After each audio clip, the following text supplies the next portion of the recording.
Hello, welcome to the channel. A little bit of admin, knocking on 1,000 subscribers. So if you can like and subscribe, I'd really appreciate it. Today's video, we're going to be looking at another one. So I've got my hands on another portable espresso machine. This one is from Brevoy. I've already done a first look on it. This time I'm going to go review because I've had it for a couple of weeks now. So I want to talk to you all about what I really like about this. And there's a couple of things I'd like to change, but I'll talk you through them in the video. But overall, this is a cracking machine. So come on, let's get down to it. Let's go and review this, the Brevoy portable espresso machine. So here is then the Brevoy portable espresso maker. As we'll talk about in a bit, it does kind of three types. It does Nespresso pods, it does a small single shot, and it does a double shot. And the first thing that I really like about this is kind of like the overall package. It is beautifully packaged. As we went through on the first look, so when you open it up, you just get this really nice box, instruction manual, and then look at all these bits. It's just really nicely presented. You get yourself a distribution tool as well. That's a nice touch. We have the double basket, the single basket, the double tamper, the single tamper, and then we have the ring as well that you put on these to help you put your coffee into there. Okay, so in this video, I'm going to be focusing mainly on Nespressos. I've got an espresso pod here because that's mainly what I deal in. And at some point, I will go off and do a video on how to get the best out of getting your single shot and your double shot out of here. But that'll be for a later video. So what I've been doing is I've been having to use this as a case. So this is already into one of my negatives, but this is probably the biggest negative, and the fact that you've got to buy a case for it.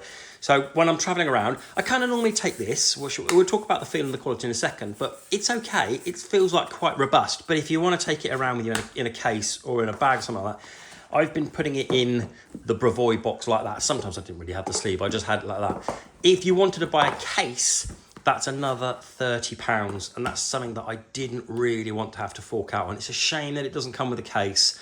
You have to buy that separately, but hey ho, so that's one problem with it. So another thing I really like about this is just the quality of it. It feels really nice. It feels like this matted texture to it. It comes in 3 colours, I think. A green, a black, and this colour.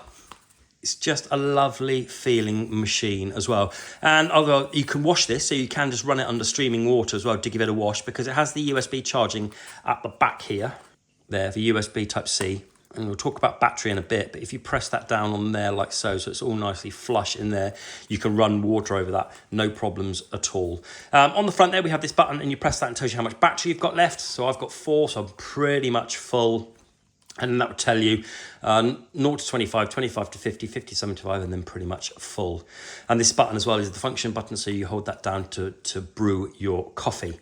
On the top here with some vents, this is where your water goes, and that seeps out of there. And we're going to do a test with an espresso pod as well, because there's something I want to talk to you about this. So I also want to talk to you about Brew Times as well, because the Brew Times is really good at this. So I did the worst case scenario. I went away and tested it, and I filled it up to the maximum. I did that with cold water, and I made it boil it and brew it every single time, and I got 4 shots out of it, and that was it, and the battery died. Now that's the worst case scenario. If you put boiling water in this, it's going to be up to the maximum. You're going to get way more. And then if you put boiling water up to 50, which we're going to do in a second, you're just going to get loads. So ideally, if you've got a kettle, boil it up. If not, probably 50 is enough going to be in there. But what we'll do now is we'll do a test. I'll put boiling water up to 50, and we'll see how much we get out using an espresso pod. Okay, so I have an espresso here. All you do is you take that off, and you take that piece off there, and then in here is where you have your Nespresso holder. So you pop your pod in there, and that will have pierced down the bottom there, and then into your machine, in like that, nice and tight. There we go, and we're ready. If we were using the ground coffee in there, it'd be exactly the same. You just take this piece off, put the ground coffee in there, you tamp it. Again, I'll talk about in another video on the best way to get coffee out of that, and then screw it in exactly the same way. And then we're ready to do it. And I'm going to put in 50 mils of boiling water into there. So this is another problem I have, but this is with every single one of these that I've experienced, apart from the Conquaco, is the fact that you have to hold it. So when you set it off, that's fine, you have to hold it, you just have to hold it and wait for it to do. Because I didn't really fancy leaving it resting on there. It's not too bad, not too much escapes from either side, but even when it's done, I want to take it off you've kind of got to knock it off. And there's no way I'm going to push it down there because that is almost airtight in there now. I wasn't very comfortable about having the coffee drip into the airtight. So kind of when it gets going, you kind of have to hold it up. I'd like to have some sort of system where it kind of just rests on the top there, but you know, you can't have everything. And what we're going to do is we're going to pour it into here so we can see how many milliliters we get out. Going to put in 50 mils and see how many mils we get out of there. Right, the kettle's done. Let's put 50 mils in. So there we go, we're up to the 50 mil mark. Let's carefully put the lid on. And then we'll set this off and start the timer to go. So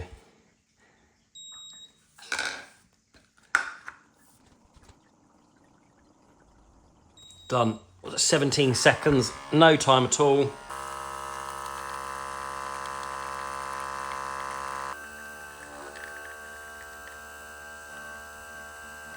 There we go. It's finished. Let it just drip off the excess. I'm just going to pop it back onto there. So 17 seconds to boil it. Like I say, you're going to get loads out of this. That's it. Check this out. That is spot on. So we're looking at 30 mils, about 30 mils of coffee coming out of an espresso pod. I've got to say, every time I've made an espresso pod out of there, it has been fantastic. That's the main thing for me. Just pulling out cracking coffees out of there, and it'd be rude not to try it. Yeah, that's lovely. That's lovely. There is one other thing about this machine. Let's hope it's done it. If I pull the lid off, yeah, look, there's always quite a bit of excess water in there. I'm not sure why. I think it might just be to the angle. If I kind of tipped it forward a bit, it would run out a little bit more. But it just seems to be every single time, whether I use it on this or whether I'm using it handheld, there's always water left in there. It's not a huge amount, but there's that always left. Every single time I've brewed it, there's always been some water there. So there's something worth noting for that. So now when I'm going to go and charge it up, I did do testing with charging it. I plugged it in and I'll be honest with you, I lost track of time after a couple of hours. So it's going to take quite a few hours for it to charge up. But that will depend on your charging. If you remotely get it to the faster charger, I just plugged it into my wall socket there, which does really slow charging. So it'll take you a while. But if I check now, I've already done a shot and I'm still on 100%, and it will be because it took 17 seconds. So the brew time is another positive. Right, so positives then. Really nice build quality. I love the build quality of it. I love the packaging that comes in. The 3 types of coffee, the single, the double, and the Nespresso pods as well. It's easy to clean, so it's kind of got IPX waterproofness for it. It just feels like it's built to last. It feels fantastic. There's some really nice colours for it. Decent water in, decent water out. Overall, makes a fantastic Nespresso from a pod. Really pleased with this. I'm getting just exactly the same stuff out of a much more expensive machine. Just a couple of things to note is that it doesn't come with a case, and there's always that excess bit of water every time I make a brew. So what do you think then of this, the Brevoy portable espresso machine? In my other videos of the other portable machines, which I will be doing a video of comparing them, so with the Alton and the Conqueco and the Espresso as well, I'll be comparing them all in other videos as well. What I was thinking was, you know, you might want to take it camping and places like that, but it's also as well, it's for the office. If you work in an office and you want your own coffee and you don't want to have to use their coffee machine that might not be any good, if you just have this sat by your desk and you're making coffees all day long just for you, perfect, absolutely perfect. Okay, so let me know your thoughts then. Let me know down in the description, in the comments, what you think of this, the Brevoy machine, and I'll leave links down below where you get hold of this. A cracking contender for a portable espresso machine. And I said, I'm gonna go away and compare them all. Okay, if you've got any questions, let me know. Please like, please subscribe to the next video. Bye-bye.